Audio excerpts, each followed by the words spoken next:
एक और जो हम यहाँ पर क्योंकि बलकार सिंह की बात कर रहे हैं, अजीज खान साहब, ये जो सिर्फ बलकार की बात नहीं है, कुछ ऐसे सवाल हैं, क्योंकि आज जब मैंने शुरुआत महाभारत में की तो हमने बहुत चर्चा की कि बहुत सी ऐसी खबरें हैं जिन्हें लेकर आज महाभारत में हम बात कर सकते हैं।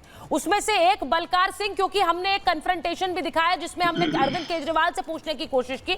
मुझे समझ नहीं आता है कि एक ऐसे मंत्री या फिर किसी भी व्यक्ति पर आरोप लगाते हैं तो अपने आप को उसमें डिस्टेंस करने में हर्ज क्या है।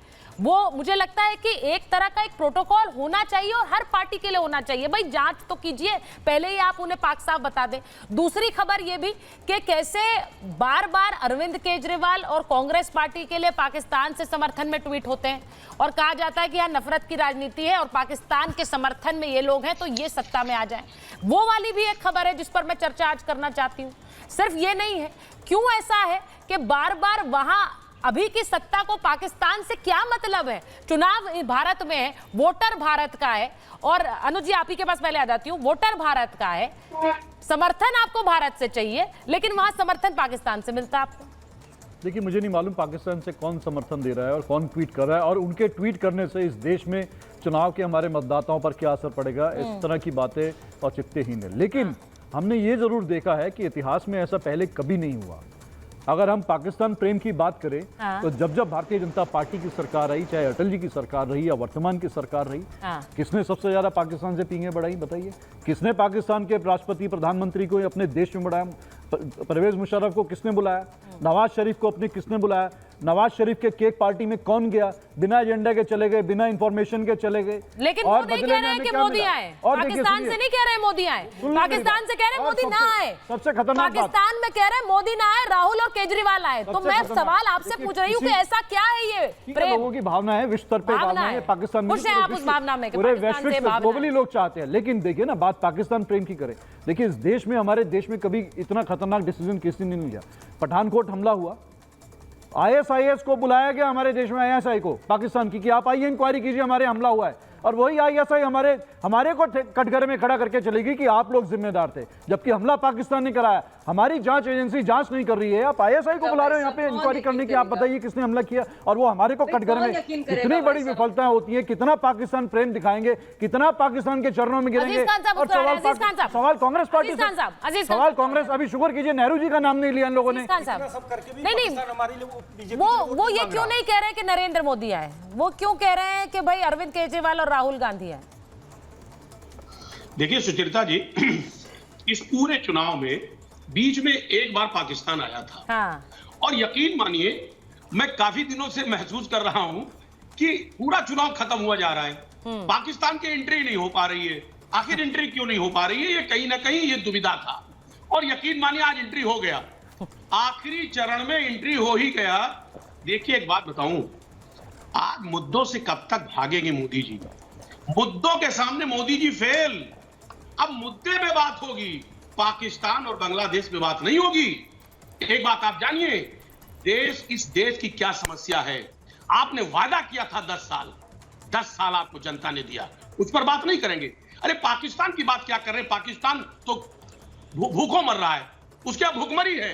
हम उससे हमारा क्या कंपैरिजन? और उनकी क्या औकात कि ये तय करेंगे कि राहुल जी आएंगे कि मोदी जी आएंगे? उनको वो इस हैसियत में नहीं है। चेतन, हम उनको नहीं गिनते इस हैसियत में।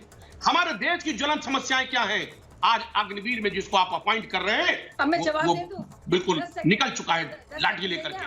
वो कह रहा हमें आपने हमारी जिंदगी बर्बाद कर दी, हमारी जिंदगी बर्बाद कर दी आपने। इनकी याददाश्त को मैं दुरुस्त कर दूं, थोड़ा ये चमत्कार खाना शुरू कर दे। पाकिस्तान की एंट्री तो आप कराते हैं, पेपर लीक, भाजपा कराती है। के बारे में बात करते हैं, मैं जवाब बहुत देर तक बोले।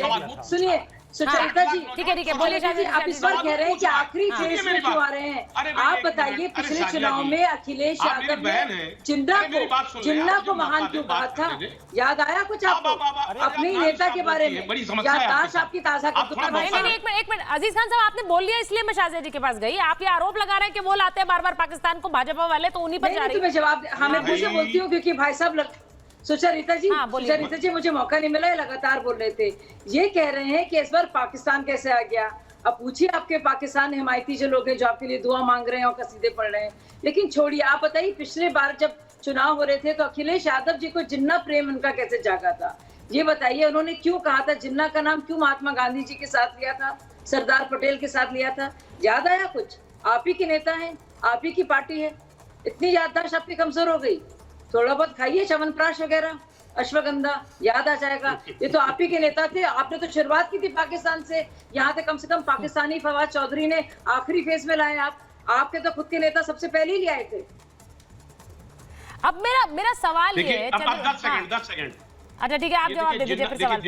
देखिए सुचेता जी, जिन्ना भी आ गए और ये नहीं जानते कि अखिलेश यादव लाए थे, मजाक में चादर कौन चढ़ाने गया। अखिलेश यादव का नाम सुना? सुनिए साजिया जी, देखिए अजीज खान साहब, ऐसा है ना कि पाकिस्तान पर भरोसा, पाकिस्तान पर कोई भी आम भारतीय भरोसा कर नहीं पाता है, तो फिर अगर पाकिस्तान किसी का बायोडेटा पोर्टफोलियो आगे बढ़ाता रहेगा, ये जीते तो शक बड़ा होता है। तब सवाल उठते हैं कि क्यों ऐसा हो रहा है, ऐसा क्या है कि एक व्यक्ति को जिताने के लिए पाकिस्तान से आवाजें उठ रही है। ये सवाल इसलिए है, ये लाजमी सा सवाल है, मुझे नहीं लगता इसमें कोई बहुत सरप्राइजिंग फैक्टर है।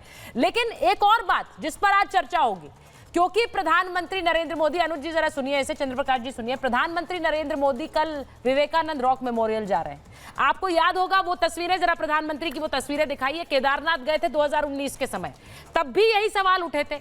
अब फिर वही सवाल उठ रहे हैं कि 2019 में वो केदारनाथ गए थे, आपको याद है, और वो ध्यान मग्न थे। ये जो तस्वीर मैं इस वक्त दिखा रही हूँ कन्याकुमारी की, जहां पर विवेकानंद रॉक मेमोरियल में प्रधानमंत्री रहेंगे और ध्यान मग्न रहेंगे 31 तारीख से लेकर 1 तारीख तक ध्यान मग्न रहेंगे।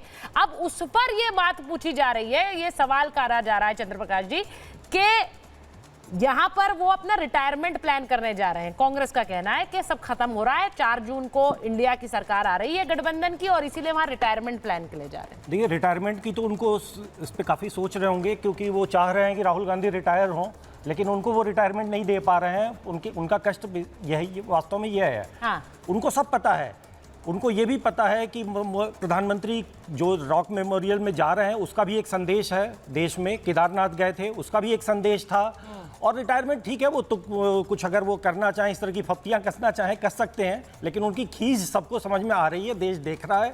रैलियों में भीड़, अखिलेश यादव उत्तर प्रदेश के नेता हैं और नरेंद्र मोदी टेक्निकली गुजरात के से आते हैं। उत्तर प्रदेश में उनकी और उनकी रैलियों में 10%, मतलब अखिलेश यादव की रैलियों में 10% भीड़ नहीं है।